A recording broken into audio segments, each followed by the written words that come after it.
So, should we begin, Professor Girish? Should we begin? Yeah. So, like, welcome to you all for the day 7th. Yeah, day 7 of the International Vedanta Congress.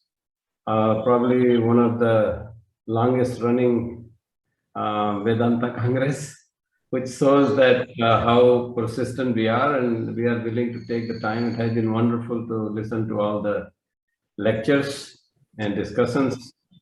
So before we start today, our session, formal session, I would like to invite Anant to recite, do some chanting as we do every day. So please, Anant, take over.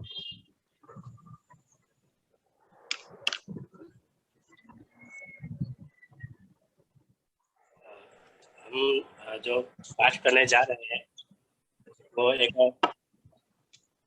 शुक्ल यजुर्वेद का एक मंत्र है जिसका मैं घन पाठ करूंगा।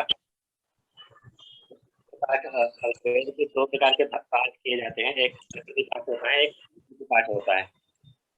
तो इस प्रकार संहिता, पद और क्रम, और पाठ प्रकार जो है उसके नाम है रेखा, ध्वज, रथ और दंड और घन। इनमें जो एक कठिन माना जाता है वो घन पाठ। तो एक मंत्र में उसी घन पाठ क्या ही एक मंत्र में यहाँ पर करूंगा। ओम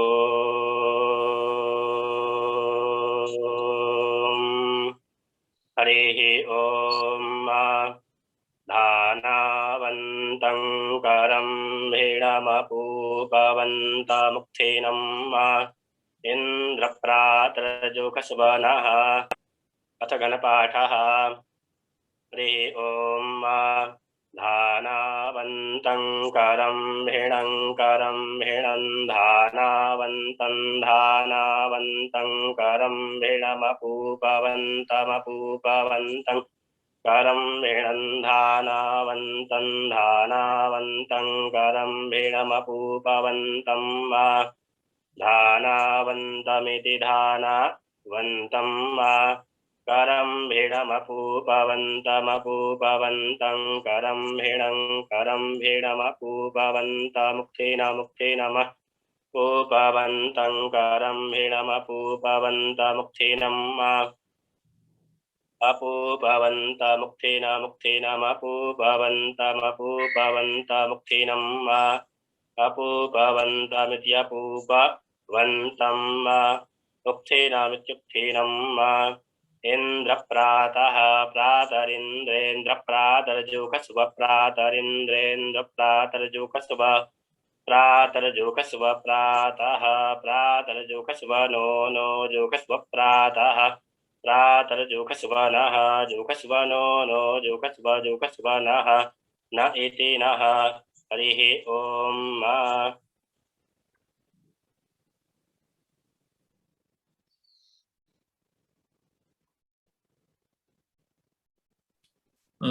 अनंत जी इस मंत्र का हिंदी अनुवाद करेंगे, ये आपने शुरू में बता दिया घड़पाठ के बारे में। सर इसका हिंदी अनुवाद घड़पाठ है ना, तो घड़पाठ का हिंदी अनुवाद करना नहीं है मैं समझ गया जी। बिल्कुल बिल्कुल, बहुत बहुत धन्यवाद अनंत जी, Balram ji. Thank you very much. So now we begin our formal session 15 session, and the speaker today is someone Vedanta Congress and his views, particularly the mathematical approach to Vedanta, and he's going to speak today on Atman as a scientific notion and its relation to physics and mathematics. Dr. Raju has been at the forefront of new original thinking from Indian perspective about mathematics and mathematical physics. He has his master's in mathematics and undergraduate in physics and a master's in mathematics from Mumbai, University of Mumbai, and his PhD from Indian Statistical Institute.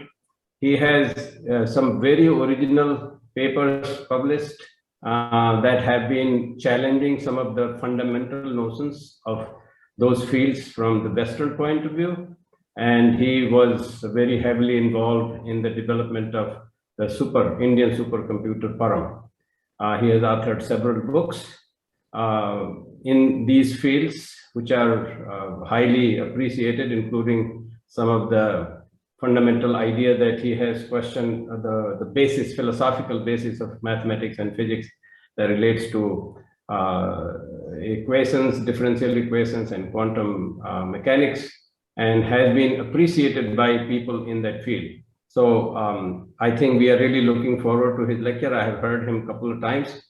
Sometimes it becomes very, very dense, but today's topic looks very interesting. So I'm looking forward to that, Professor C.K. Raju. Thank you. Thank you for inviting me, and thank you for giving me the little extra time that I needed. So let me start right away, since I don't know whether I'll be able to finish in time. So this talk, I mean, well, these days there may be a problem because I'm not able to type, I dictate, and if the mic is on, suddenly some nonsense may get recorded. So please allow for that. This has 5 parts. Now, I don't think I can cover all the 5 parts. I will cover mostly the first part in some depth, and the other things I will summarize. And even that first part, it has, well, I have been trying to explain it for the last 40 years. I'm not sure I can explain it in 40 minutes, but anyway, let me try. So let me give a summary of what I'm saying. If you look at the beliefs in Atman and moksha, I'm saying they are scientific beliefs. If time is quasi-cyclic, and this makes the related ethics credible today, credible also for the Gnostic. So let's start with the first problem. First problem is the doubts about life after death. And these are core beliefs of Vedanta as well as Hinduism, but the belief in Atman involves a belief in life after death, which has long been doubted and rejected. So even the gods doubted it, and you find it even at the beginning of Nachiket's dialogue in the Kathopanishad. So about the death, there is this doubt among men. He is, says one, and he is not, say others, and I would know the truth, taught by you. So Jung also responds that even the gods were once puzzled by this mystery, and subtle is the truth regarding it, not easy to understand. Very well. So there is this doubt, and the doubt is there even in the Upanishad. And the point is that in the Indian tradition, one has to begin with the Purva Paksha, or the opposite position. You must begin with it. And if you don't address it, there is a big problem that you don't quite understand your own position if you are not able to address the Purva Paksha. So it's a very simple Purva Paksha, you know, how is there life after death? And so somebody who gives a lengthy pravachan without addressing the Purva Paksha, he is supposed not to understand his own position. That's the situation. So the Purva Paksha is that life after death is not credible.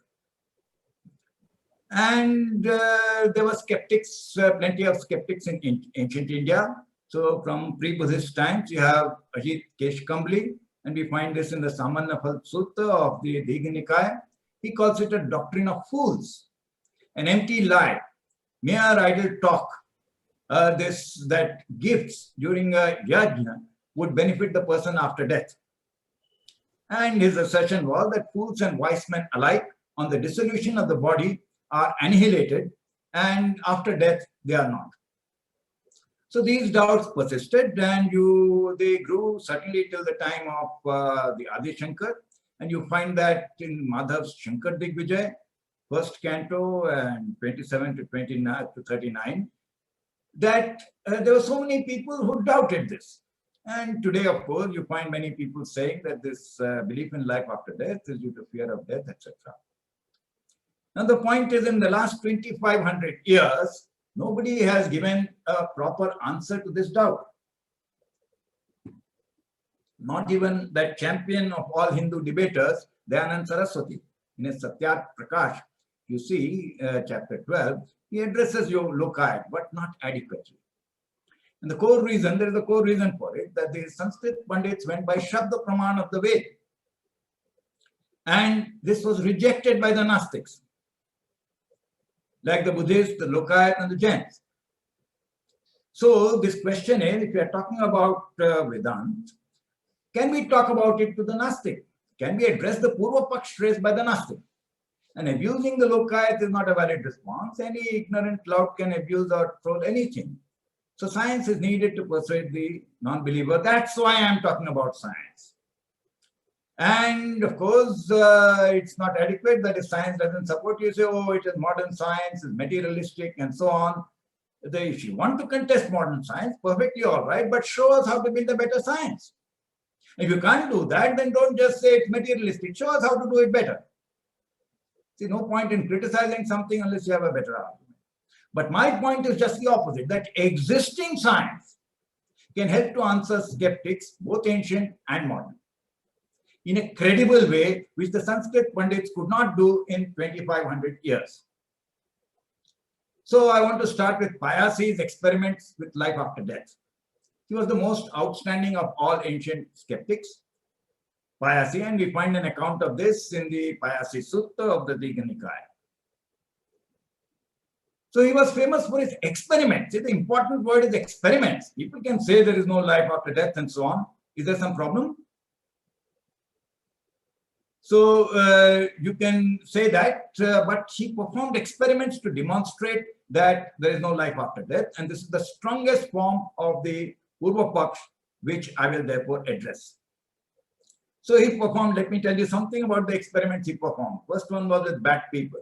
So he knew many people who had lived bad lives, killed, stole, lied, etc. When they were dying, he approached them with a proposition. If after death they went to hell, he should come and tell him or send him a message. And they agreed. But none of the dead ever returned. Second experiment was with good people, the same thing.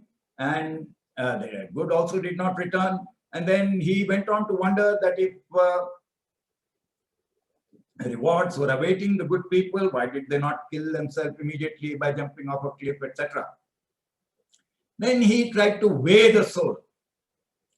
He performed experiments with condemned felons, weigh the man and strangle him with a bowstring. Why bowstring? So that no blood is spilled.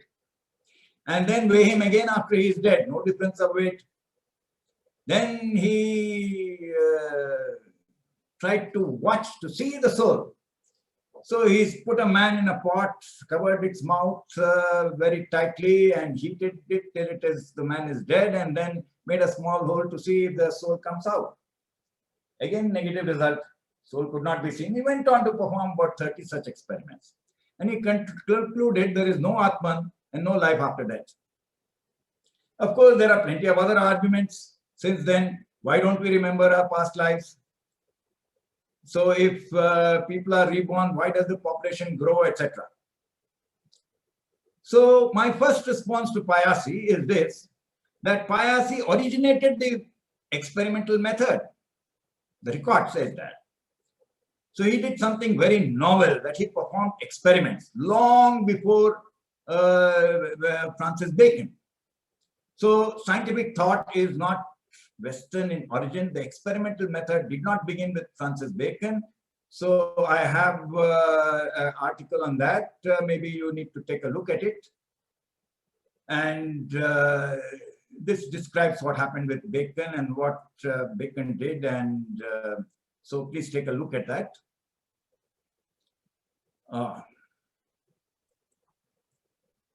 So he invented the experimental method. Okay, fine.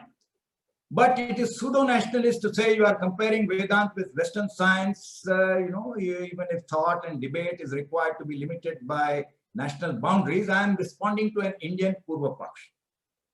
That's my first point. Second point is there are different notions of life after death. This is very critical. And Payasi experimented with the wrong notion. He used a naive notion of life after death and did not refute the particular notion of life after death in the Upanishads. So let's ask a simple question. When does rebirth take place according to the Upanishads? All right?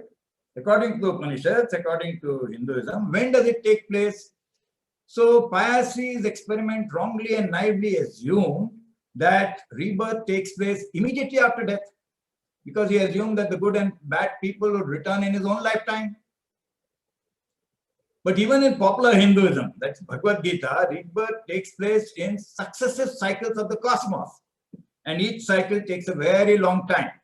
So you have this slok in the Bhagavad Gita, chapter 8. Now, of course, you can question whether it is genuine and so on. I will not go into that. That there is day also and night in the universe. With the coming of the day of Brahma, the accent is missing, all things are manifest. And in the night of Brahma, they dissolve into what is called the unmanifest, avyat. So all past things are created again and again and dissolve again and again with the coming of the night of Brahma. So this is what Krishna is telling Arjuna. So they take place in successive days of Brahma, or kalp as they are called. And how long is a kalp? How long does a day and night of Brahma last? Again, the Bhagavad Gita tells us. We also find it in the Vishnu Puran and so on. Sahasra yug paryantam aharyad brahmano vidhu. So ahar of Brahma is Sahasra yug, is 1,000 yug. It's actually Mahayug. And the night is of a similar duration.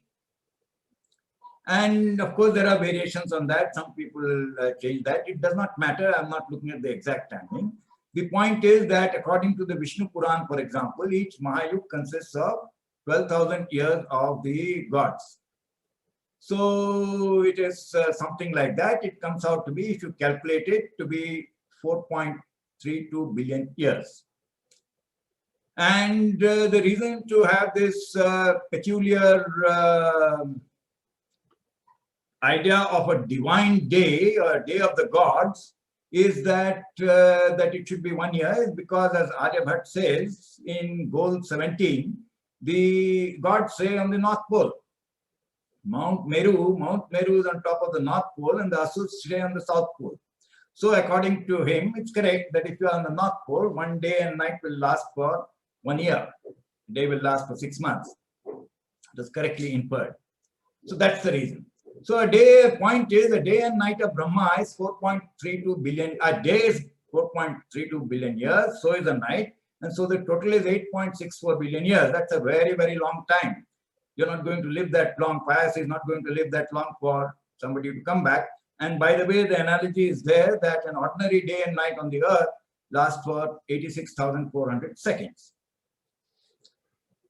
So somebody mentioned some hermetic principle and so on, as above, so below. So that's the analogy. Next question is, what is reborn? When we have seen, that's according to the Upanishads, according to the text. All right? What is reborn? And it's not just living beings, but all things. So if you see the Shveta Shvatra Upanishad, Sarva Jive Sarva Sansthe, right? So the idea is, the analogy is to a wheel, and this is the wheel of Brahman, and upon it are all creatures subject to repetition of birth, death, and rebirth. And the whole cosmos goes through a cycle in which not only living creatures, not only Sarva Jive, Sarva Sansthe, all things and events are reborn. And you can also see the simplified account in the Bhagavad Gita. So, Brahma Bhavana Loka Punaravartino Juna. So all things in the cosmos, okay, not just living beings, they repeat. So the question is, which words do they repeat in? Because you will find in the Kathopanishads, he says that those people who think there are no other words, they keep falling, they keep dying again and again and falling prey to me, come into my power. That's what Yam tells them. So these other words are not heaven and hell, as Payasi naively thought. These other words are approximate copies of this very word. They are cycles of the cosmos. So there is no description of heaven and hell in the Upanishads. There is in popular Hinduism of Mahabharata. So it is not there in the Upanishads. We are talking of Vedanta. And popular Hinduism is not quite Vedanta, as Dayanand Saraswati kept pointing out. I fully agree with him on that. So Upanishads speak only of repeated lives. They don't speak of heaven and hell. So the torture you undergo is that of repeated lives and repeated deaths.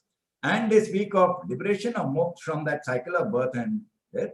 So I will, we can look at once again at Shweta Shatra Upanishad, that as long as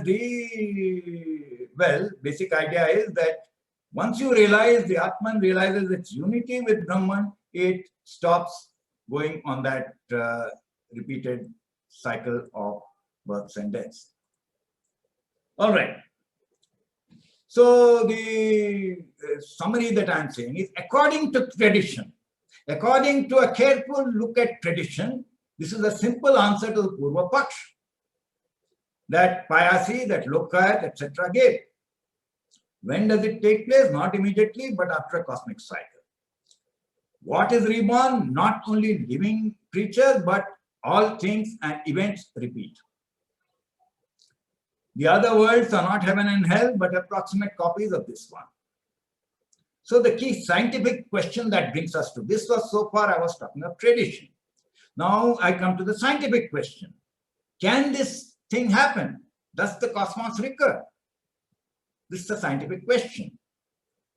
And this must be answered scientifically. You can't say, does it happen, does it not happen? You cannot just say, this is what tradition says about it. Yes, you have seen what tradition says. But does it happen according to tradition? Does it happen scientifically? Unfortunately, nobody has raised this question. And I have engaged with this question for the last 40 years or so. And the short answer is yes. It's a very simple answer. And I've been trying to explain it. As I said, I have this paper from 1979, Ancient and Modern Cosmology, which was in the proceedings of the Indian Association for General Relativity and Gravitation. It was a technical report. It's in my book, 11 Pictures of Time. And you should take a look at it. It basically has this idea. And there is a paper on Atman, quasi-recurrence and Paticca in the PHISPC and so on. But I have not succeeded, I must admit, in getting the point across. So this argument is very simple. There's something called the Poincare recurrence theorem. In Newtonian physics, I'm coming to Newtonian physics, a closed cosmos must recur infinitely often, like a gas in a box. And this theorem you'll find in any textbook on thermodynamics. That is to say, every microstate of the system must recur infinitely often to any arbitrary degree of precision, any specified precision. This is according to Newtonian physics if the cosmos is closed. That is what the Poincare recurrence theorem says. So I'm talking about it being scientific, right? And this is the case. So there is a generalized form of the Poincare recurrence theorem. You can find it in this book of mine on Time Towards a Consistent Theory. And maybe I can just show you the contents of that. So here is there's lots of stuff in there's a chapter on thermodynamic time, and that has got the Poincare recurrence theorem. It has got a proof of that in very great generality. And this is a book on physics. All right. So do take a look at it if you like. And this is not now any longer just in Newtonian physics. It will also apply to general relativity and so on. In fact, to a very general kind of dynamical system. And there is also a proof in quantum mechanics. I'm not going to go into that. All right. I just want to summarize because those are long details. They will take a lot of time. I just want to say there is such a result. And according to that result, the key conclusion is that belief in Atman or belief in related belief in repeated lives after death is not a superstition. And why hasn't somebody answered this Purva Paksha or even understood this answer? I am surprised, but anyway, that's how it is. So this is a consequence of Newtonian physics in a closed cosmos. Yeah, Newtonian physics is not the right theory, I know that. It failed long ago and it's not the right science to use. I understand that there is general relativity, there is quantum mechanics, and there is my theory and so on. But according to Newtonian physics, so we are talking about something being scientific on Popperian sense that it should be falsifiable, it should be refutable, which it is.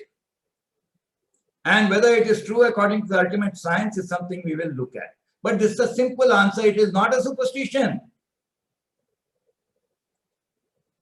And so what are the answers to skeptics? Very easy. It answers all objections. Why don't the dead return? Obviously, they cannot because it will take billions of years before they are reborn. Why don't we remember past life? Because memories come and set fresh in each cycle. Everything, your life, your memory, all events repeat. So it's like a film being replayed, and if you replay it 30 times or 29 times, the 29th time it's replayed, the hero is not going to remember that the villain betrayed him and cheated him the last time. The same sequence will go through every time. Why can't the soul be seen or weighed? Because it's an abstraction connecting one person in one cycle of the cosmos to the same person in the next or previous cycle. Just the way you are connected to yourself at the next previous instant across the diastema. So these are very simple answers. And that's what I want to conclude in part one, that there are various kinds of beliefs in life after death. And the kind of belief that you have in the Upanishad, in the Vedanta, because I think Vedanta is about the Upanishads, that's the actual belief. It involves cosmic recurrence. And because it involves cosmic recurrence, it's a completely scientific thing. It's nothing very complicated. It's a very simple theorem to prove, Poincare recurrence theorem. And you can prove it in complicated form, that's different. So it's a perfectly scientific thing, and it is also probably, very likely true, as we will see. So if the cosmos recurs, it is true. All right. So a closed cosmos must recur, that we have seen, and this answers all doubts raised by skeptics, ancient and modern. It's a full answer to the Purva Paksh, settles all the issues raised by Payasi and other skeptics about their objections to life after death, which have remained unanswered for the last 2,500 years. That's why I'm talking about science. All right. Now let me go on to the next part, which is a little more difficult. It is about moksha, and it gets progressively more difficult as we go on. This is the easiest part. So it is about, how am I doing for time? I spent 30 minutes, not bad. I have about 1 hour, right? Okay, so we have already moved one big step forward, which is that we have understood something about what Atman is, what is this belief in life after death. And we have answered that Purva Paksh. All right, but that's only the first step. It's a very complicated thing. What we have answered is just the first step, but it tells us we are on the right track. So there are different types of cosmic recurrence. Just as there are different types of life after death, there are different types of cosmic recurrence, different types of what is so-called cyclic time. So eternal or exact recurrence or Poincare recurrence is not what is required for Hinduism. It's the wrong thing. It's the wrong kind of recurrence. You don't want it. It's just to show that it is scientific, that it makes sense. It's not a superstition. So why not? Because the key requirement of Hinduism is moksha, right? You have, and it is, the requirement is, it's not just that it is stated in tradition. That is the only reasonable, desirable goal of life. If, you must want liberation from life after death, if you are repeatedly being born. And this is clarified also by the, let me go back to the Upanishad, that you are looking for moksha. right? You want to be freed from the cycle of life, death, and rebirth. And what is this Amritatva? It is clarified in the next word. And it is a very, very graphic description. It is non-death and it is freedom from rebirth. It is yoni mukta. See, you have to be born, you have to pass through the yoni, that is, you are free from that. It's a very explicit kind of description. All right. You can find that in the second part of the Bhagavad Gita. Mamupettatyu kanteya punarjanmana vidyate. You are finding me, we are no longer reborn. So that's the ultimate goal. And now you have to make sense out of that. Can you make sense out of that scientifically? That becomes the next question. First part was easy. Now we are getting into complexities. It will get more complex. So there are different types of cyclic time. All right. So Atman is a scientific notion with any kind of recurrence. But moksha is not available with eternal recurrence or Goinkara recurrence or super cyclic time, as I have called it. The whole idea of 11 pictures of time is that there are so many different pictures which you confuse with each other. You think there is only linear time and cyclic time and you make a total mess. It's very, very wrong to think like that. So that's not what you want. So moksha requires quasi-cyclic time, quasi-cyclic time, but not super-cyclic time. If you confuse the two, you are done for, finished. You will just be, it's a horrible mistake. Let me put it like that. To assert that Hinduism requires cyclic time. Horrible mistake. Okay, so why is it a horrible mistake? Let me give you an example of how you can confuse these different kinds of recurrence by confusing different types of cyclic time and referring to all of them under one name of cyclic time. So just as Pius, he confused different types of different notions of life after death and confused, made a mistake. This also happens especially by those who are under the influence of Western philosophy. And well, this is because the church cursed the notion of cyclic time in Western thought, and it sowed that seed of confusion about cyclic time very deep in Western thought. All the way from Augustine till T.S. Eliot and so on, you'll find all those quotations in my book. So there is huge confusion. But let me give a particular example of Nietzsche. Nietzsche founded his entire philosophy on eternal recurrence. He anticipated the Poinkara recurrence here, intuitively. And he was opposed to the church because he knew that the church has cursed cyclic time. He didn't know why, mistake he made. But to oppose the church, he championed cyclic time using Newtonian physics. He actually had stochasticity and so on. I don't want to go into those technical details. It was probabilistic evolution, not deterministic evolution, but that doesn't matter. He wrongly attributed this on the Aryan thesis by which he was influenced to Zoroaster, called Zarathustra. So Nietzsche's description of cosmic recurrence, what if someday a demon crept into you and told you that this life that you now live and have lived, you will have to live it again countless times again. And that there is nothing new about it. Every pain, every joy, every thought, every sigh, and everything unspeakably great or small will have to return to you, everything in the same progression and sequence. Even the spider I see, the moonlight filtered through the trees, even this moment and myself. Repeat, repeat, repeat like a stuck record. The eternal hourglass of existence will be inverted over and over again, as will you speck of dust. Would you not cast yourself on the ground, grinding your teeth together and cursing the demon who spoke to you thus? That's Nietzsche's description. It's a very accurate description, and he understood some of it, but he could not get beyond Newtonian physics. So just because liberation is impossible in an eternally recurrent cosmos, it's a nightmare. And so he advanced the doctrine of the Ubermensch, the Superman, who can get over this somehow and live life knowing this.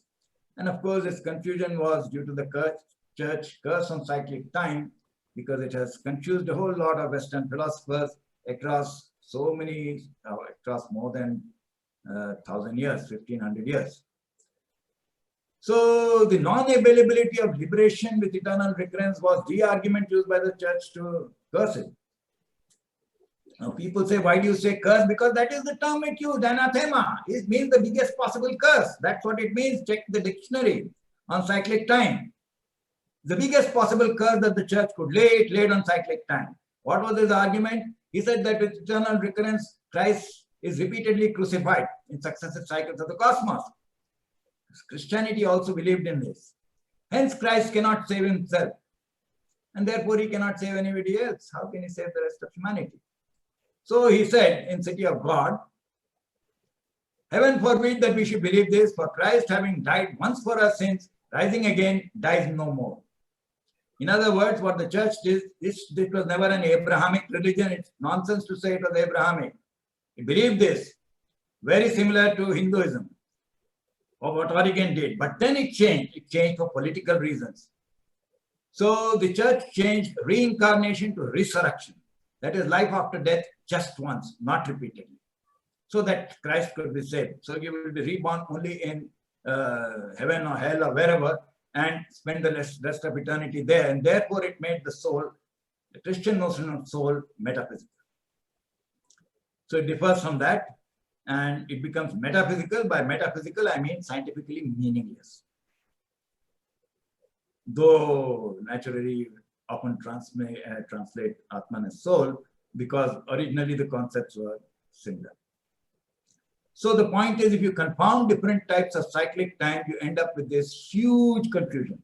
The fact that early Christianity had the same notion of soul as Atman is there in this appendix to Origen, which is appendix on Origen, which looks at Origen. He was the person who actually built the Bible. Bible is built on his notes. So these are quotations from his Deep Principles, which are on my website, and you can look at them. I won't go into all those details, but it was very much there. So this was the thinking, pre-Nicene thinking, before the Nicene Council, how they think, whether it came from Hinduism or from Egypt. I believe it came from Egypt, but that's not the issue right now. But what Augustine did was he mischievously confounded two different kinds of cyclic time. And that is why, that is Augustine's trap in which everybody falls. He confounded the two notions, say, oh, Hinduism has cyclic time. That's what he did. So it's a very dangerous trap to fall into. And lots of people fall into that, which I'm trying to correct. So the point is, just as there are different notions, there are radically different notions, antagonistic notions of cyclic time. If you just use the word cyclic time, you get into a complete mess. I explained that in 11 Pictures of Time. I don't think anybody has understood. It's a great disservice to Hinduism because liberation or moksha is the fundamental and ultimate requirement of Hinduism.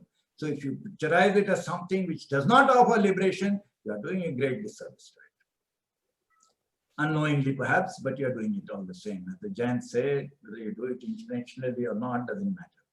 So what we need is quasi-recurrence, no, not eternal recurrence. So both Atman and moksha are scientifically possible if the cosmos is quasi-recurrent, but not eternally recurrent. Okay? That is to say, if time is quasi-cyclic, but not super-cyclic. Now that brings us to the next question. Is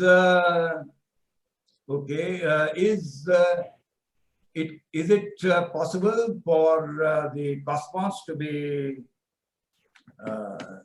quasi-recurrent but not eternally recurrent? Is it possible for time to be quasi-cyclic but not super-cyclic? And that will lead to the next question, which I summarize. Now we are getting, as you see, we are getting into deeper and deeper waters, and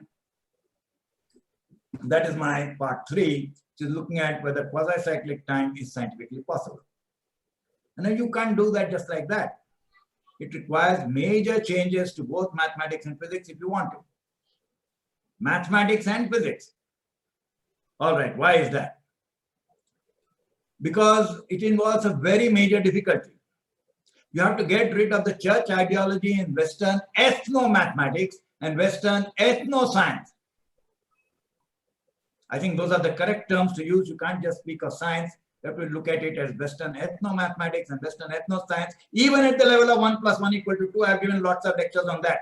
How 1 + 1 = 2 differs in Western ethno-mathematics. Russell took so many pages, 378 pages to prove it, and nobody could prove 1 + 1 = 2 in JNU. I issued a challenge about a year ago.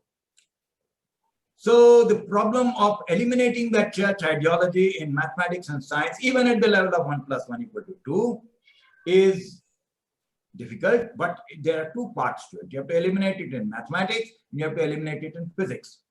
How do you do that? It's a very deep and difficult issue. So let's start with calculus. Now, calculus, on the current Western misunderstanding of the calculus, formal real numbers are supposed to be necessary for calculus. All right, and that if you have formal real numbers, they teach in class 9 and class 10, real numbers are real lines. So if real numbers are like a line, then time also must be like a line. That's what I call superlinear line, superlinear time. You're forced into it. Why? Because you write physics in terms of differential equations. To make sense of those differential equations, you want time to be like a line. People don't understand this. They just keep saying, oh, we did calculus first, we did calculus. We didn't do it like that.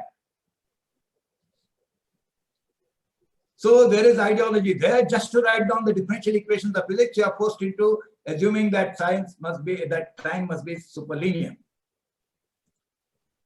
The second part of physics is that current physics is mechanistic. Newtonian physics is mechanistic. In fact, quantum mechanics is also mechanistic. If anybody tells you that there is human creativity there, where is the human being in the wave equation? Where is the human being in the Schrödinger equation?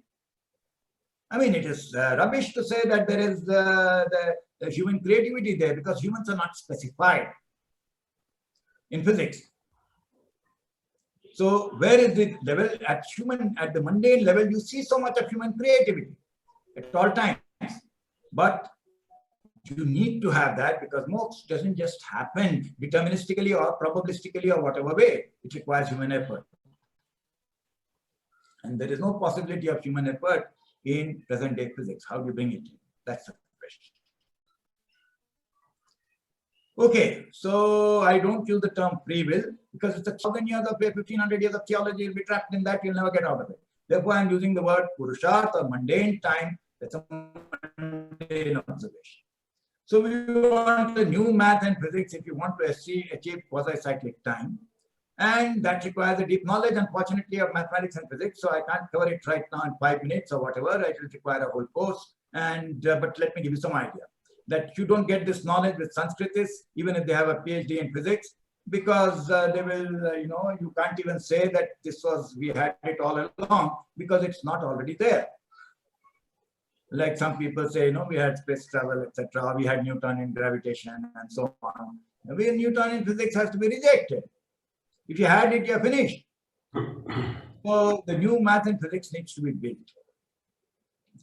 So the resolution to this problem, the good news is that this has already been done, but it needs to be understood. It's a very complicated thing. So let's start with just the calculus. You need to correct the current misunderstanding of the calculus. I'm trying to do it right now. The California school system has changed their syllabus. They have cancelled the calculus. So I'm trying to explain that there's another way to do it. If you go back to the Indian way of doing it, it becomes easier, and it does not a dumbing down. So you base the calculus on the way it originated in India. I've been teaching this for the last decade that way. I performed experiments.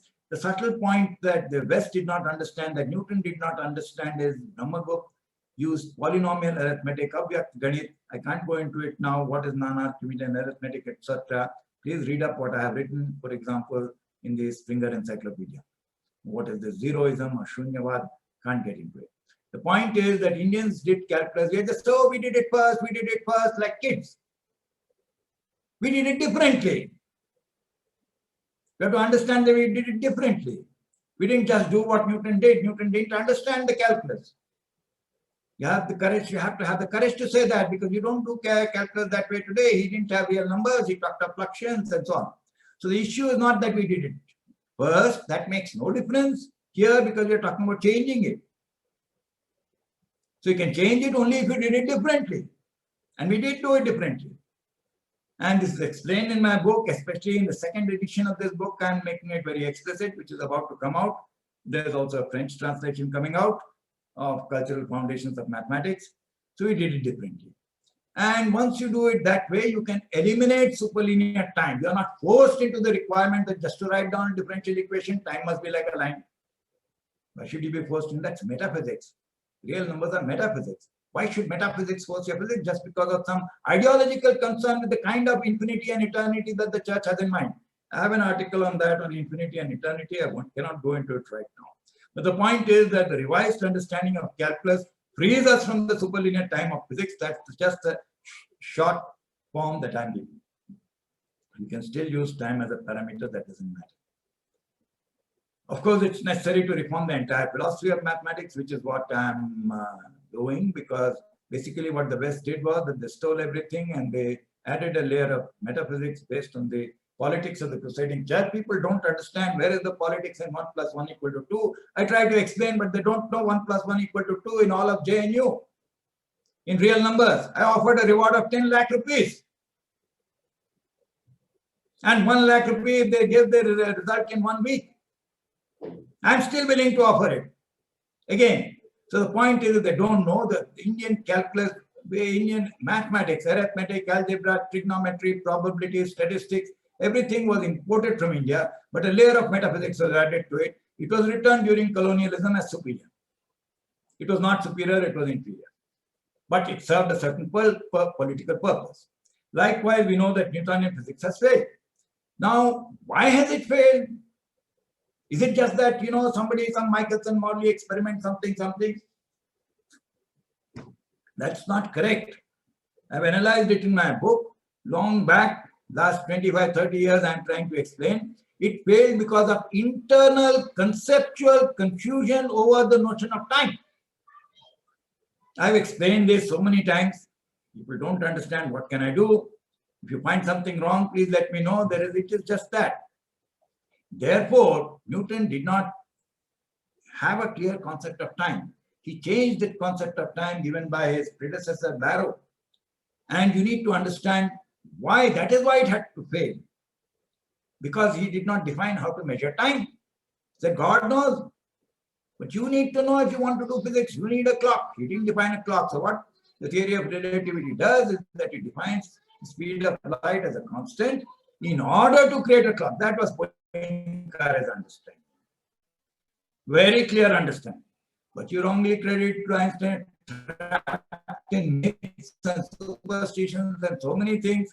And you think, oh, it's such a great story. How can it be false? About science, they can be about scientists and so on. But he did not understand it. And he copied the theory from, oh my God, my internet connection is unstable. So the calculus, as with the calculus, it's a matter of understanding it, not a question of who gets the credit.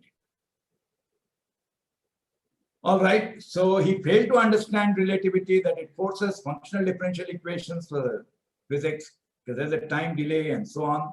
And he made an inexcusable mistake, simple mistake till the end of his life. He approximated functional differential equations by ordinary differential equations. You can't do that. It's a mathematical mistake. So anyway, Poincaré understood that is what has to be done, because he was the real originator. And he understood that they are fundamentally different. And of course, that is my epistemic test, that those who steal knowledge, they don't understand. But that's not important. What is important? We are talking about Vedanta. So to allow mundane creativity of living organisms, to allow spontaneity in science, you need to go beyond Poincaré. You need to talk of functional differential equations with a tilt in the arrow of time. Now, what is the tilt in the arrow of time? You need an advanced component as well as a retarded component. And this is described, well, I've been describing it for so many years. It makes me feel bad to try and describe it again. I won't do it here. All that I'm saying is that FD is with a tilt. This is still pure science. That you observe mundane creativity, you want it. But now, if the tilt in the arrow of time increases with time, it may happen, it may not happen. It is still a falsifiable belief, a refutable belief. You can perform experiments to test it. But if that happens, then you get quasi-cyclic time without exact or eternal recurrence. So it's a complex issue, and that is where it is. It is possible to get it, and that would make both of them scientifically meaningful and true if that happens. So Western ethnomathematics needs to be corrected, especially the use of real numbers in calculus. Let's see if I can succeed. If I don't, let it maybe. So Western ethnophysics also needs to be corrected to eliminate mechanistic physics and allow creativity to living organisms, because the West said creativity is only for God. But if you think Atman and Brahman are the same, then the creativity is inside you. Everybody can be creative. You have to accept that and you have to incorporate it into science. So the idea that till gives you spontaneity and so on, I won't go into that. It is a complex thing. So many people have got confused, Popper got confused and so on. But it allows mundane creativity. That's the summary that I wish to tell you. And you get you get what you want, quasi-cyclic time without exact or eternal recurrence. All right. Now let's go to the next part. How much time I have? About 10 minutes more. So you have to change the colonial mindset.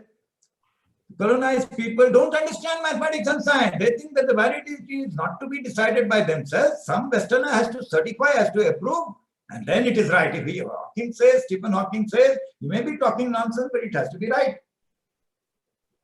You have to get authoritative approval by publishing in some Western journal. Of course, the math stuff is all published there, but that's not the point. The point is there is a slavish dependence. If you are talking about something so fundamental and you are dependent on somebody else, then your truth of science and mathematics is subordinate to Western social approval.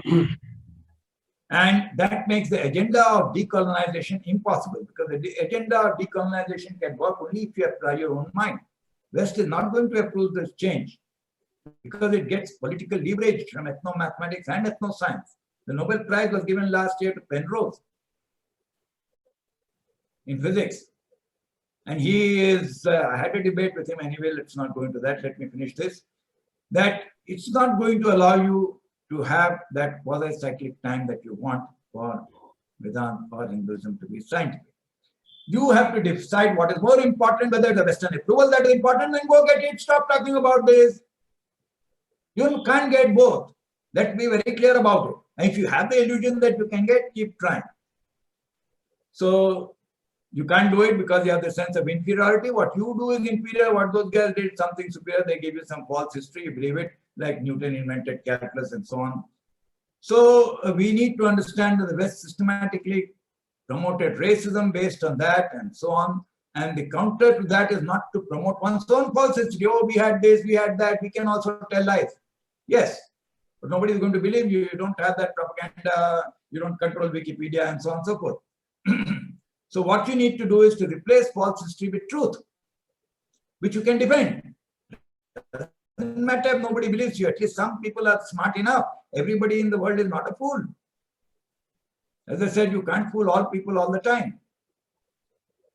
So that should be good enough. So the point is that the church curse on cyclic time, it creates a conflict with Vedanta, and authoritative social approval will never come.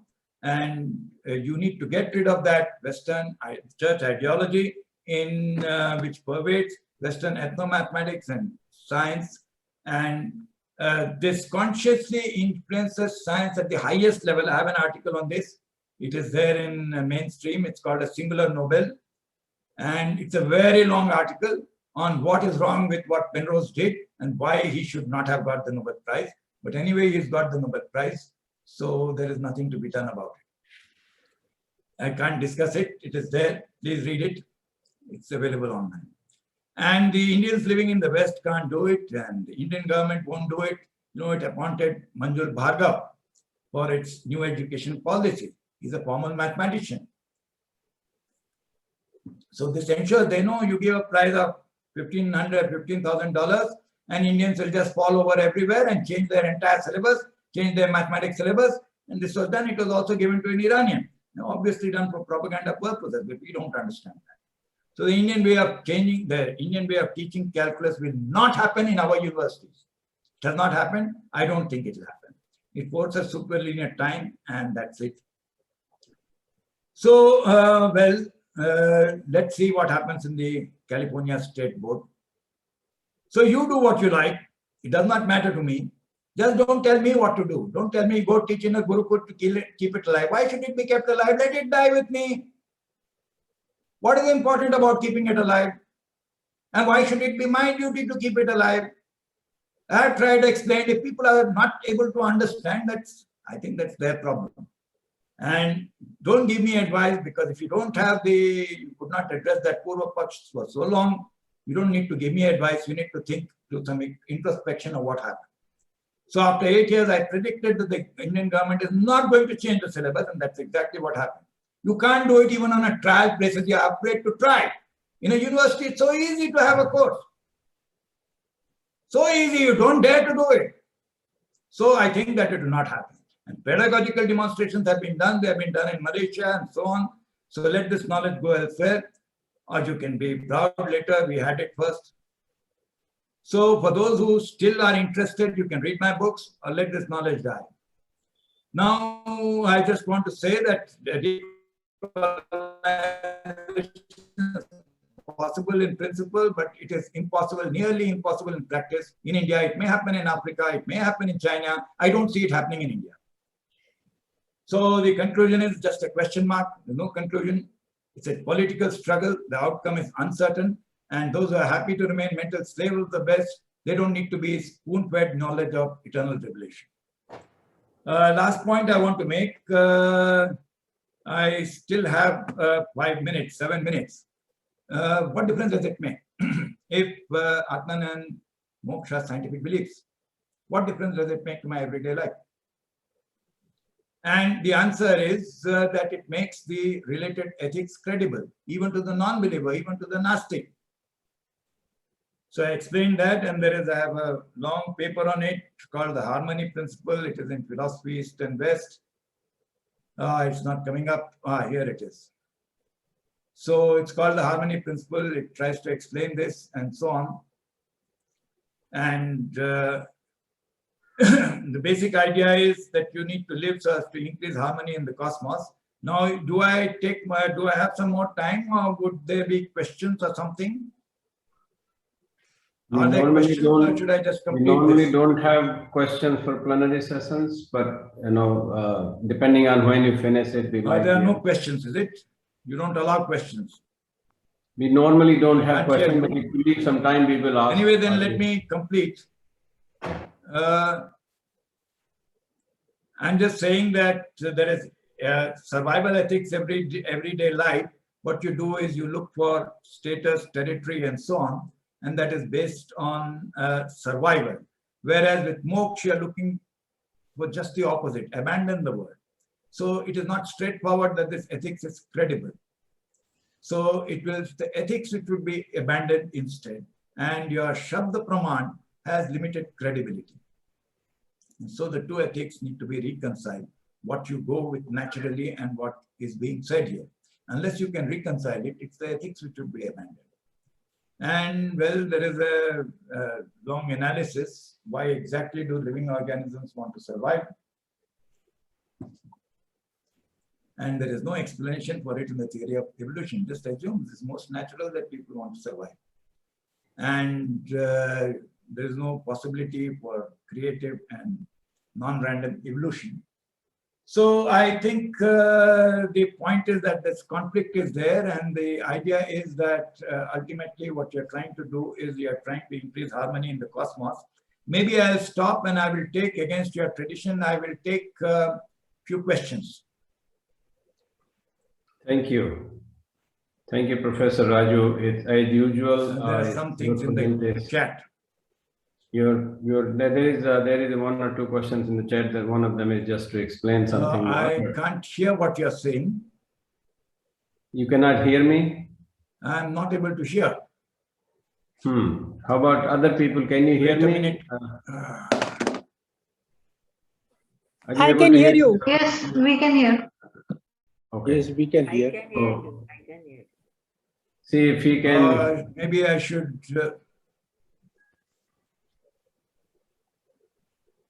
Not able to hear.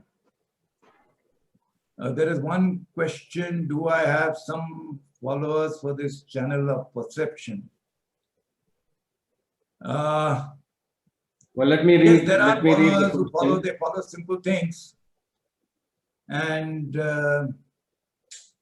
what they follow are things like the issue of the calendar and so on and so forth.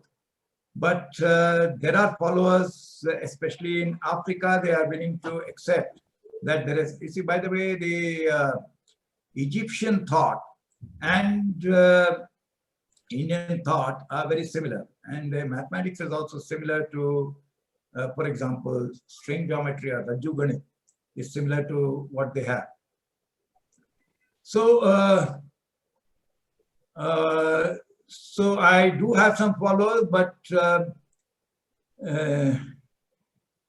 there's another question. What is that? Quasi-cyclic time as the possibility of individual liberation. Are you talking of a relative time? What I'm talking about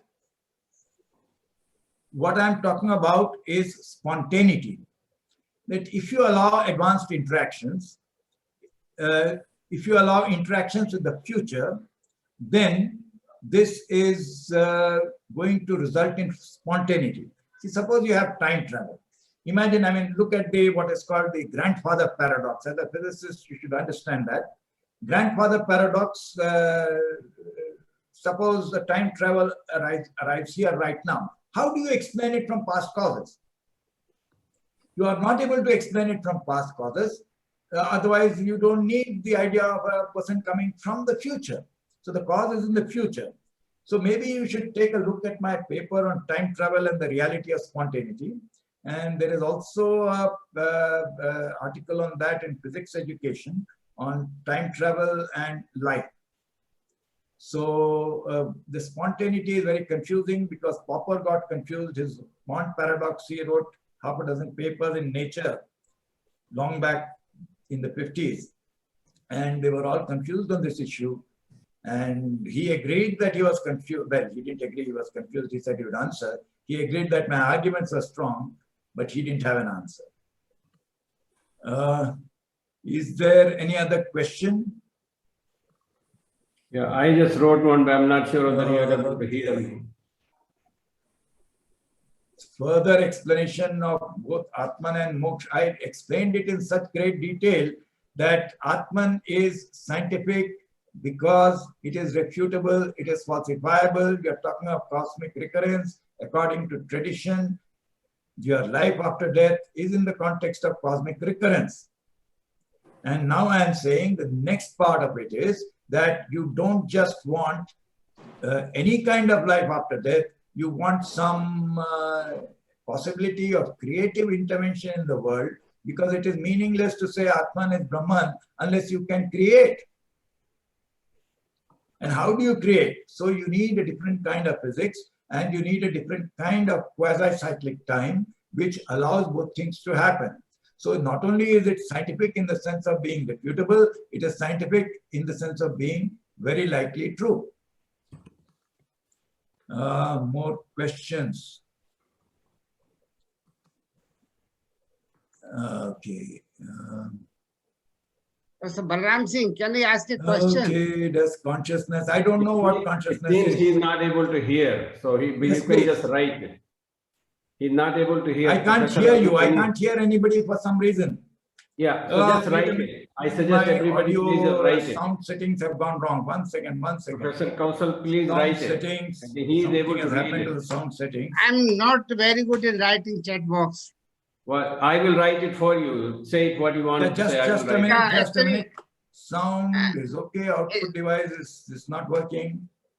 There's a problem at your He end. can't hear me. He's out of Professor Ram control. Singh, Okay, let's yeah, go please back to write the it. computer. I Speaker. believe that it is consciousness which creates I'm space still and not time. able to hear. 1 minute. Not able to hear.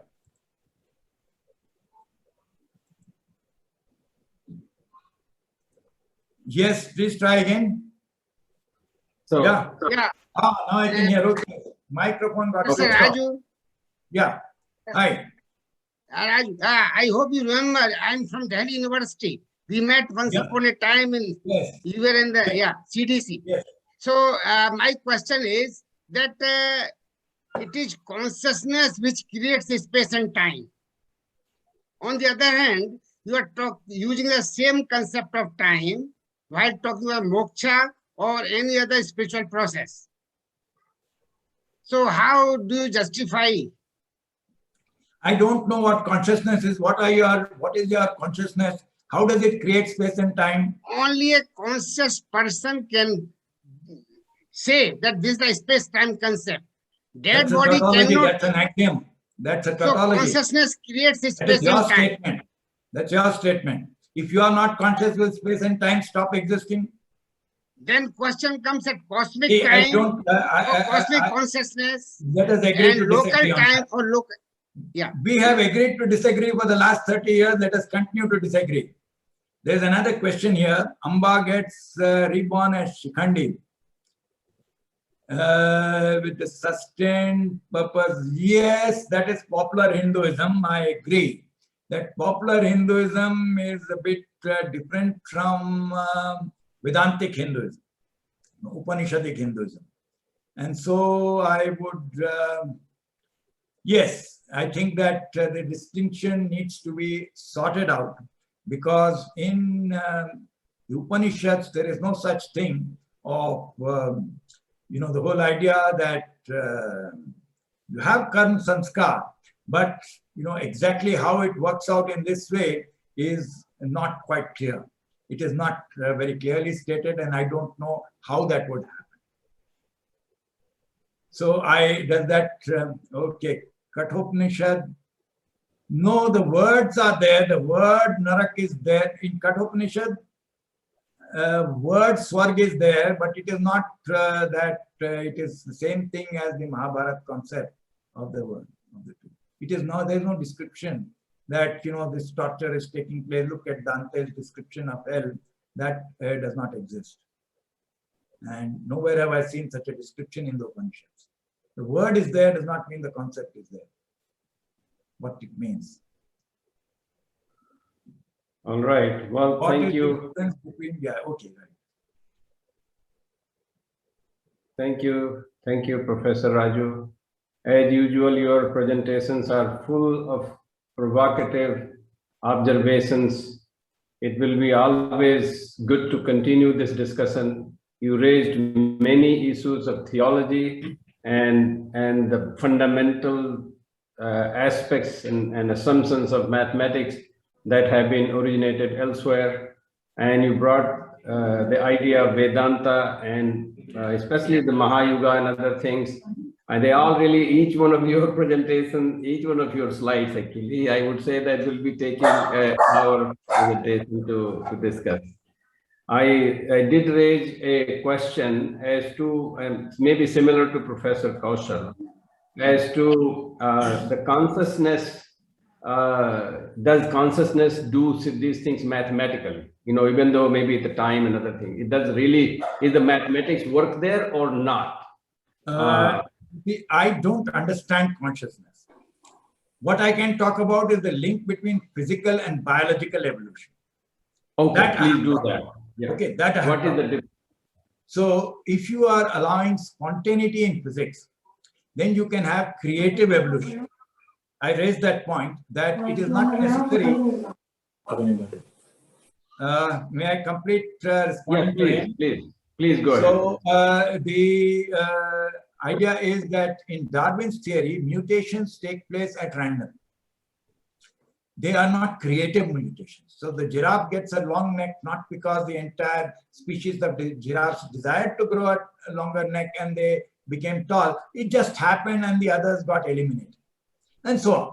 So this is all right at the level of bacteria and so on, but I don't really see that this necessarily works there. It need not. I mean, you can have a physics, once you have a creative physics, it is going to affect the evolution of biological organisms. In fact, I want to study this issue, and I am studying this issue, and maybe sometime I'll come out The statement, let me put very clearly, is as follows. If you have got functional differential equations with deviating arguments, then order can be created faster than it can be created with stochastic differential equations. Probabilistic differential equations can also create order, but it will take a much longer time to do so than if you have this. So that's a very clear statement I am putting forward. Now I can, whether how it is to be tested and so on, this is something that would have to be worked out, because see, biological organisms from the point of view of physics are very complicated. Even the simplest molecules are very complicated. And I have been planning to do this. Professor Kaushal, you have something to say? Yeah, see, you can as well define a meditation variable, because intense meditation does lot of wonders in occult sciences. So meditation variable you can define and use, instead of time, use meditation variable and let there be a different, that thing has been done in coming book of mine. Actually. So, very good. We have done it is it. So why are you psychoscience I asking have me developed to answer all the throughout question? these years. So Okay, thank you. DK Print World is publishing that. Thank you. Thank you. That's great. You answer I it. will I don't contact have you an on email. Okay. Yeah. Wonderful, wonderful. I think we need to continue this kind of discussion. What I think, my last observation about Professor Raju's explanation about physical versus biological, somebody who works in biophysical area, the biological mutations are also caused by physical phenomena.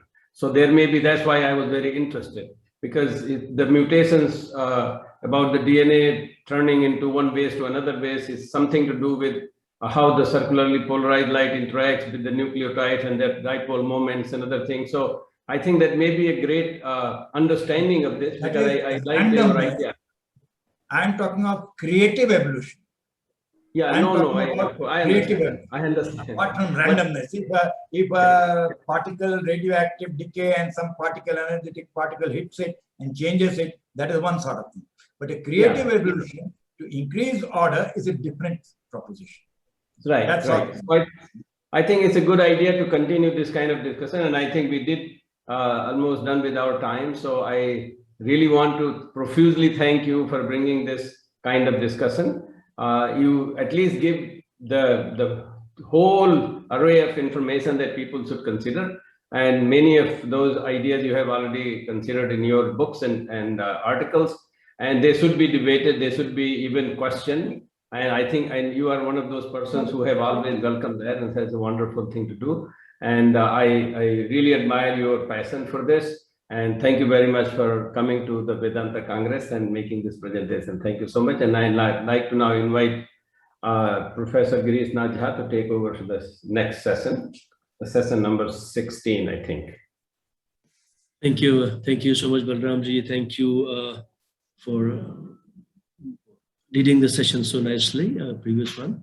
And I now invite all my presenters for the 16th session today. And these are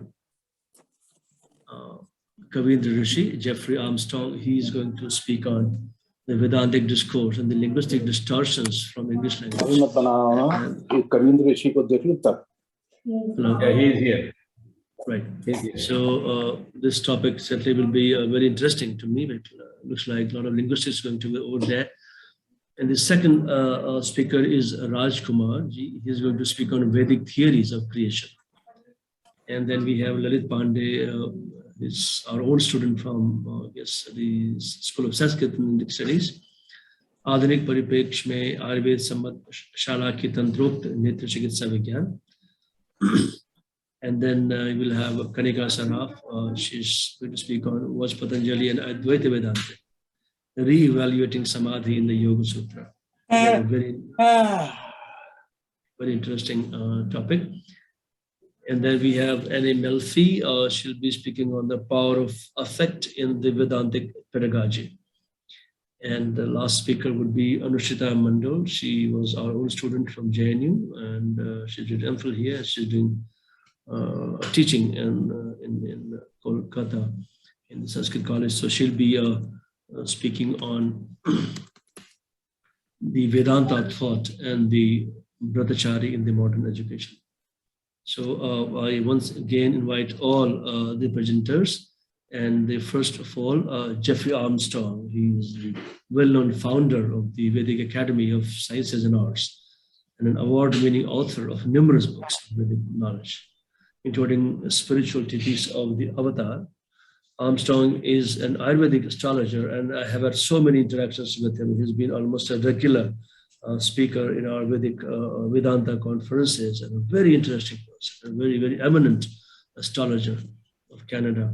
So Ayurvedic astrologer, philosopher, practitioner, and the teacher of the Vedas for over 40 years, with degrees in psychology, history, and comparative religions and literature.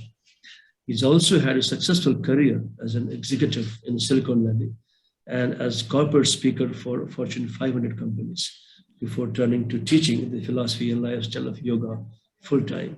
Lives in Vancouver, BC.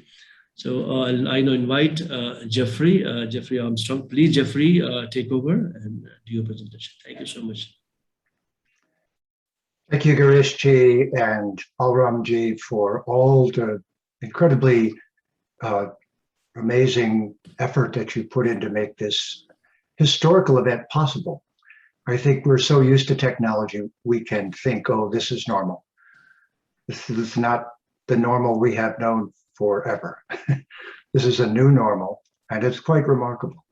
It's a sadhu sangha carried across the frequencies and waves and circling the planet, which gives us a certain hopefulness that the possible dangers of technology could move us in a direction of being connected with one another and yet not necessarily be destructive to our planet and our entire civilization.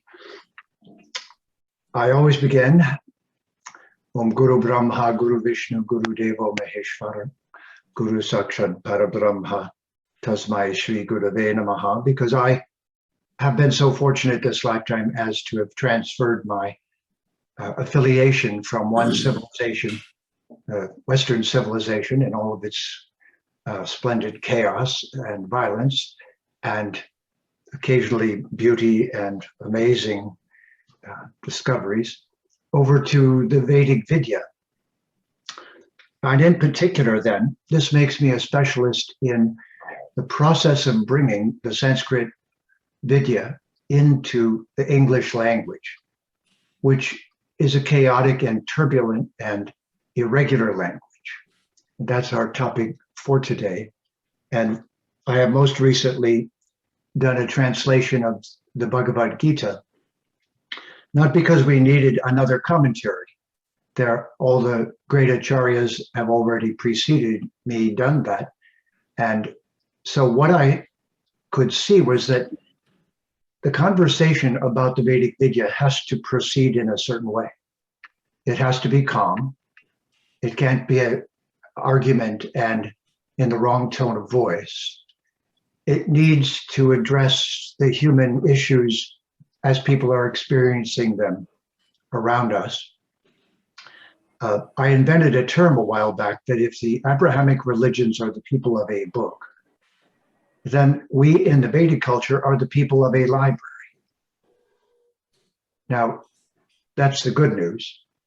So then I will say to the Abrahamics, who of course are friends of mine, then I would say, I've read your book.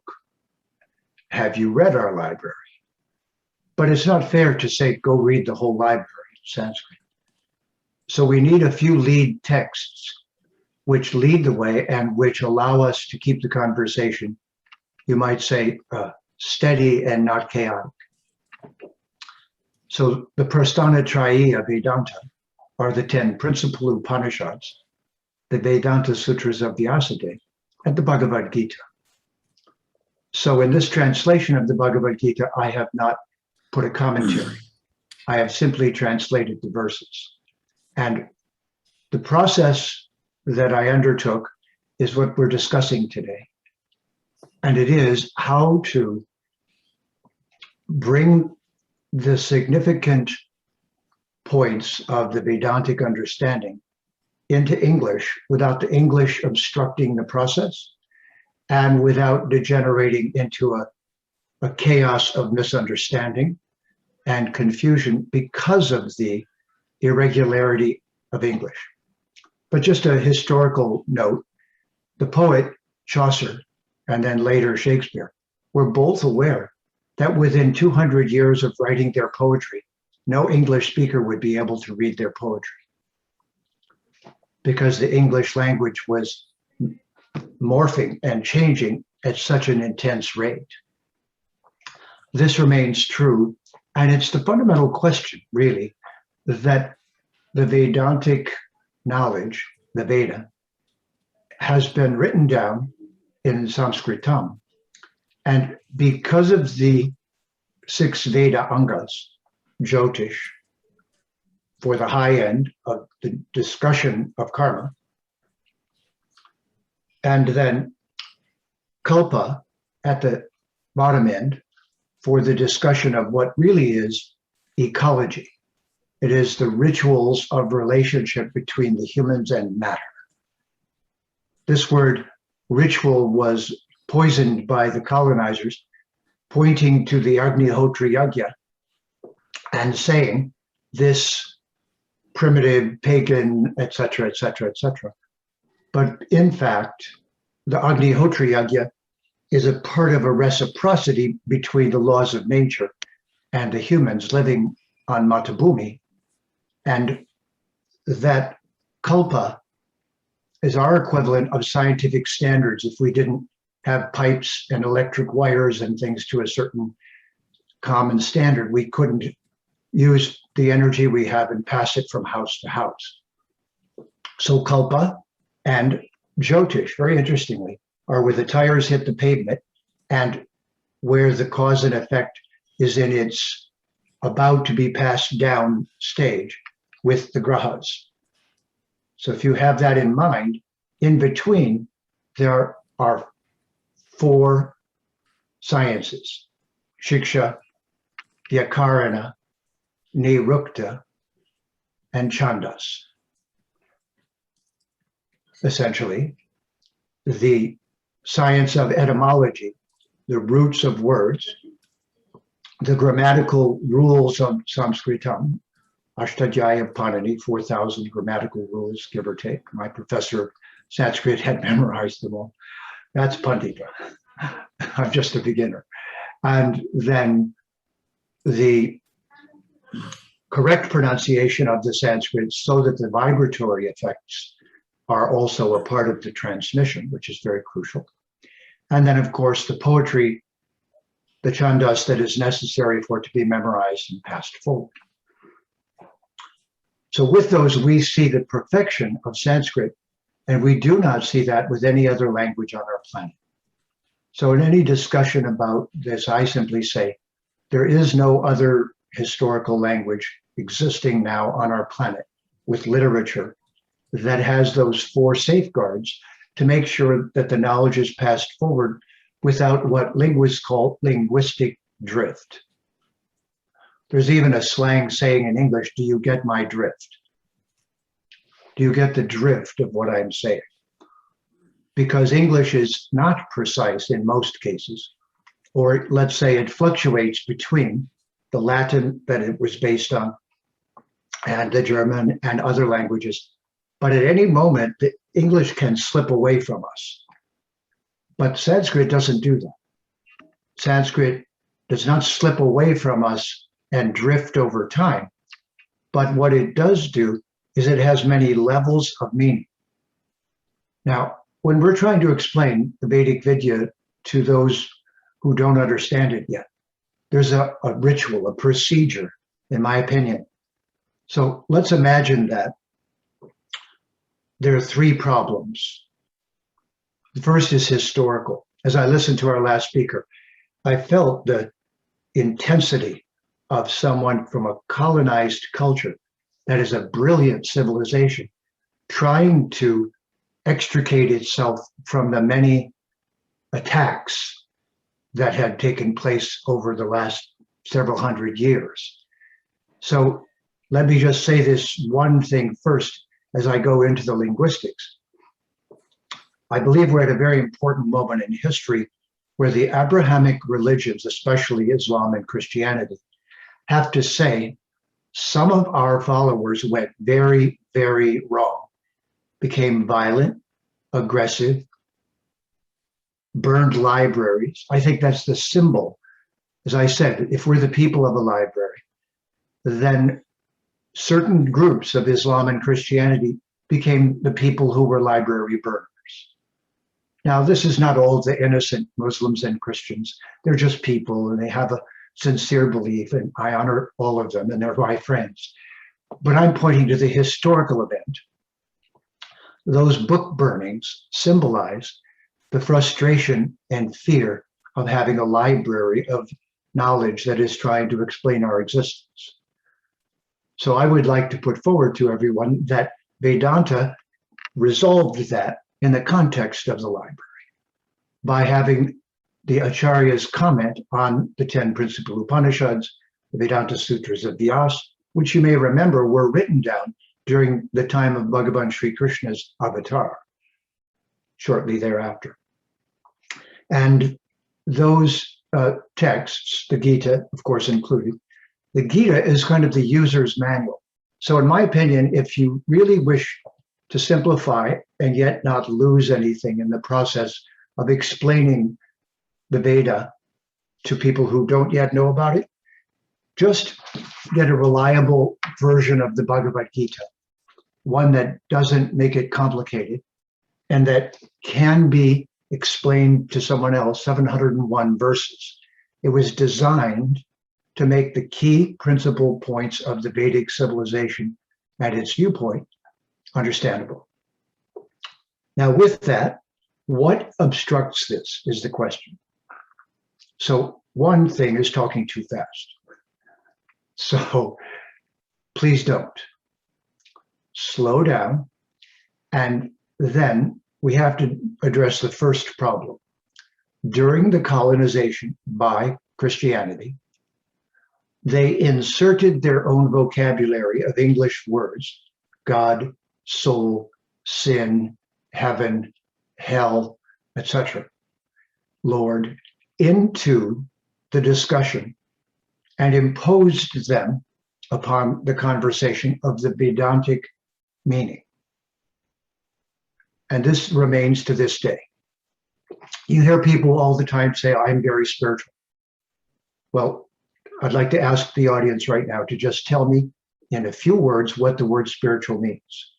Now, don't unmute, but I'd like you to think, what is the literal definition of spiritual? And I'll tell you, it means to breathe, spiritus. And that's why aspiration, inspiration, respiration, perspiration, all have to do with breathing. But as far as meaning, there is no meaning to the word spiritual. It's used as an opposite to religious, meaning bound by a book of rules, re ligare. So if you use the word spiritual trying to describe the meanings of the Veda, you will fail miserably. It has no correlation to the Veda. It has no meaning of its own. It's a slang, empty word used in the English language. And yet, unfortunately, it's in almost every translation of the Vedas that's taken place, along with another word. And I'm just giving you a couple of examples of the problem words. The next one is God. Now, this one, if I say, please tell me what God means, you will not give me a dictionary definition.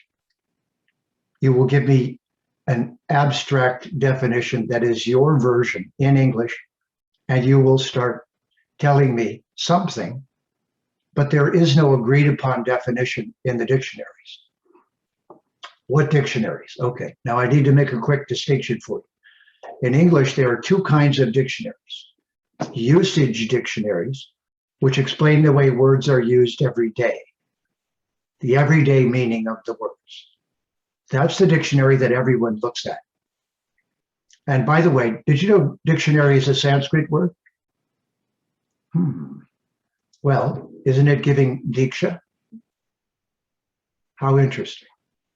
And if you receive diksha from the dictionary, and you know many, many words, you'd have a very large what? Vocabulary? Saraswati? Vach? So underneath Latin and Greek is Sanskrit. Permeating English are Sanskrit words which are not yet recognized. And as I continue now, so the word God explained in a usage dictionary would say something about the theology of the supreme being and something like that. No real definition, just throw some words at it. In that direction though, pointing up. The word God in an etymological dictionary, a proper etymological dictionary, traces a word back to its source. So a proper etymological dictionary will say, this word in English, let's use God, means da-da-da-da-da. Then it went back to Latin and meant this, Deus. And then it went back to Greek and it was this. And then where? Now this is very important. There's an Oxford etymological dictionary, but it does not go back to the Sanskrit in most cases. And hasn't this been, and isn't it the big debate? That if Sanskrit is the mother language, which it irrevocably has now been proven to be, and the most perfect language, which as I began with, it is, then it preceded Greek, preceded Latin, and certainly preceded all the chronology of Western civilization and the Abrahamic religions. All of them are post-Sanskrit. And that Sanskrit was passed up and down the Silk Road for many, many thousands of years before the rest of our civilizations took place. Now, back to the word God. In an etymological dictionary, it will say, well, the English word God came from the Dutch word gut. And the Dutch word gut came from the German word Gutam. And the German word Gutam, ready, came from Brahmarpanam, Brahma Agna, Brahma Hutam. Occurs 4 times in the Bhagavad Gita. The smoke arising from the Agnihotra Yajna. When we place the offering in the mouth of Agni, Svaha, that Hutam is the origin of the Christian one and only word for the Supreme Being, God. Now, isn't this beautifully ironic? I mean, just sit with this and laugh for a moment. You should really be laughing and going, wow. The know-it-all religion that says we're the only one and we know everything stole a word from Sanskrit, but doesn't want to talk about Sanskrit. So the Oxford Etymological Dictionary doesn't talk about this. They don't want you to know it. But there are a few etymological dictionaries that did take the trouble to go all the way back. They weren't stuck in that mindset.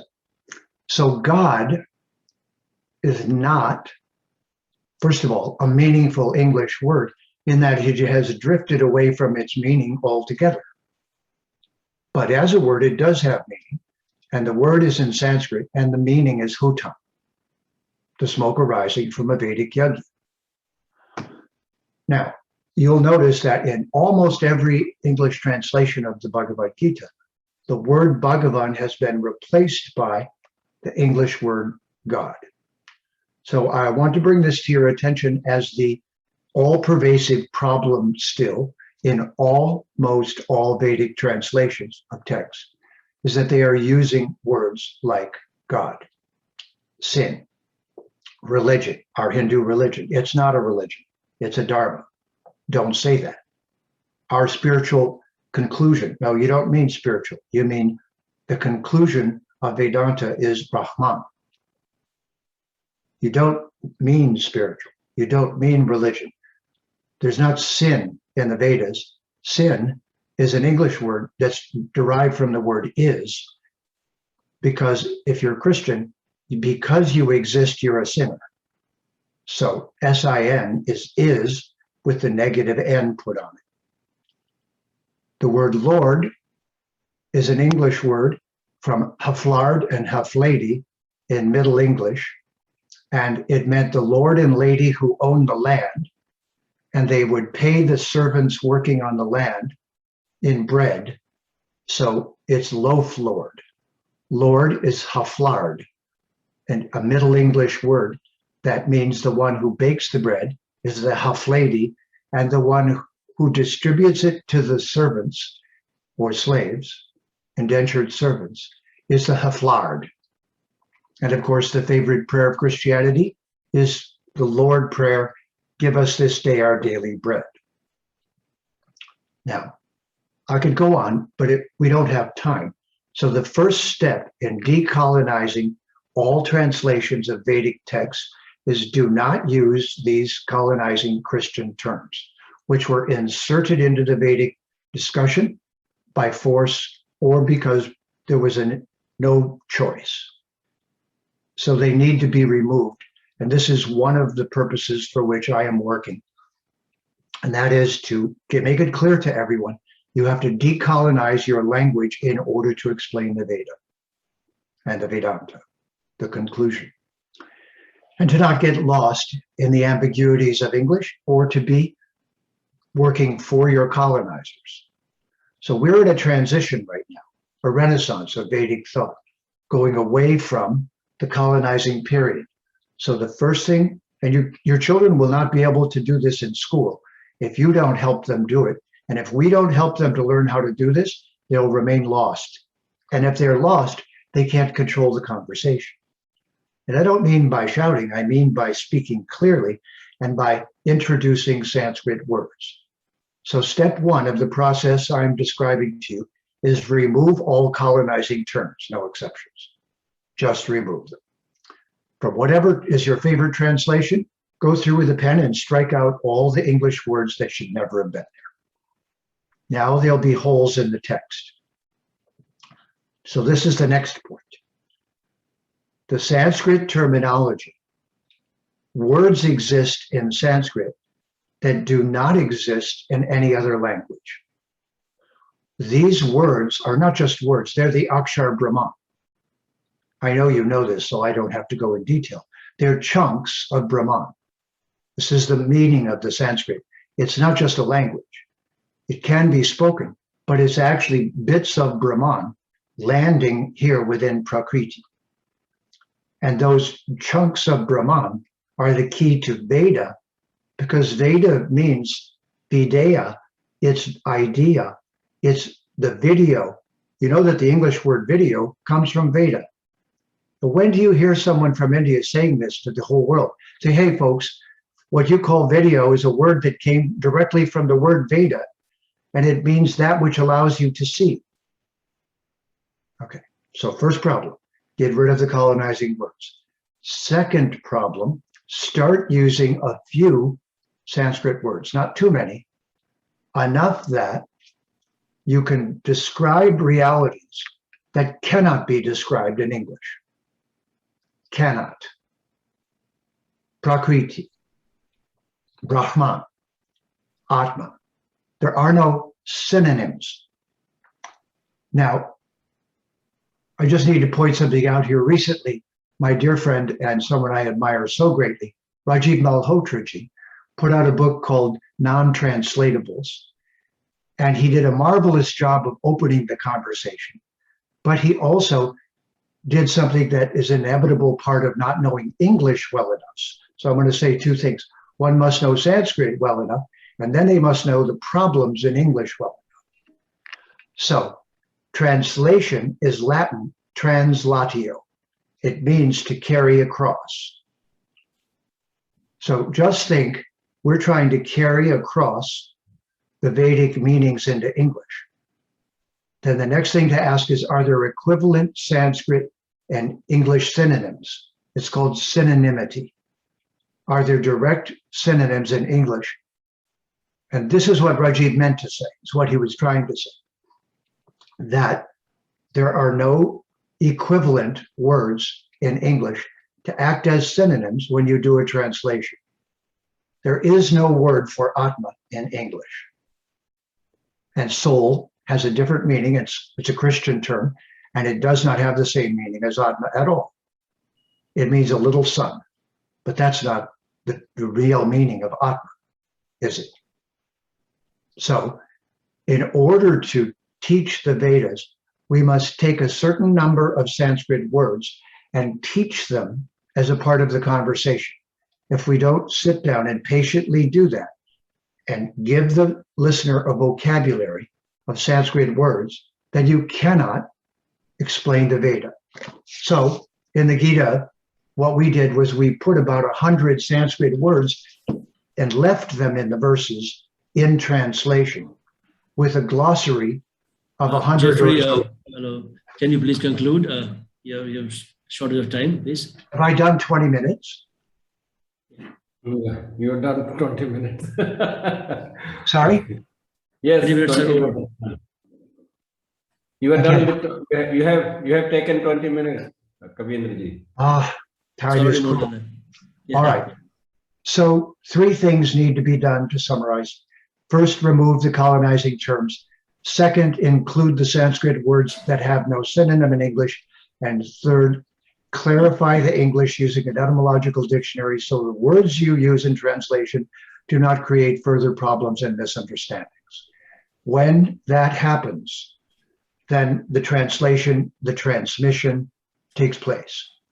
We are at a juncture when this is the next mandatory step, or we will lose the Hindu youth and we will not educate the hundreds of millions of new yogis throughout the world.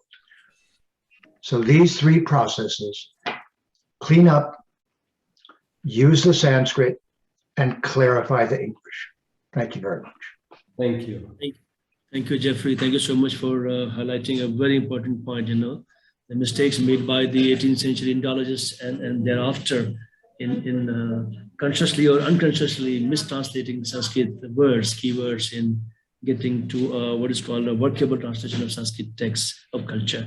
And that has created all the problems. So thank you so much for bringing in the idea of non-translatable Sanskrit words and the history of Sanskrit language and the maintenance of Sanskrit texts over 7,000 years or so. And English is not able to maintain its vocabulary, language, because it's changing very fast. All those issues are rather well known. And the Indo-European connection that you highlighted, Sanskrit being the oldest language, older than certainly Greek, Latin, and Persian. And a lot of words from Sanskrit flowing into all these languages, and not only words, but also the verb roots and concepts, etc. So thank you so much for highlighting that. And I'm sure your work will prosper with time, and we should be able to collaborate on that aspect much, much deeper. Thank you so much once again, Jeffrey. And now I see there's no question actually for you. So we will then wait if there is a question. Here, there's a question from Pawan. It was Pawan Dhar. I'm wondering if there are any experiments that connect the sound signature of words with an impact on human mind. If you can answer that, if you can answer that very briefly, that'd be great. Well, this is the area of science that I think we should stay away from at first. But the question is important because it's about the effect of mantras, manas trayate. And this is a significant and very important part of our discussion, but one we have to be very careful. There is no discussion whether or not sound vibrations affect human beings. They clearly do. The psychosomatic and the physiosomatic relationships are obvious. But the question of what exactly they do is one that is more difficult to explore. On a subjective level, the whole point of the Vedic Vidya is that one has several experiences, one of which is meaning, the other of which goes beyond meaning to direct experience of a reality that is beyond the simply physical. And that aspect of the conversation is, you might say, that it's the next part of the conversation once we've established the vocabulary. Because the person, and this is what the proper guru does, they give you the vocabulary, they teach you the mantras, they initiate you into the mantras, you experience the effect. And after all, there's something in our human experience that we will never be able to prove. It is proven to us by experiencing it. So that's an important question, but be careful not to confuse the two or you'll get the listener lost again. Thank you. Thank you so much. Pawanji, there have been some work. Actually, there's an NBRI, National Brain Research Institute. You can also look up for that and on Devanagari's impact and all that. So a lot of gray areas in CogSci. We can discuss offline sometime. Yeah. So the next paper is from Mr. Raj Kumar, and he's going to present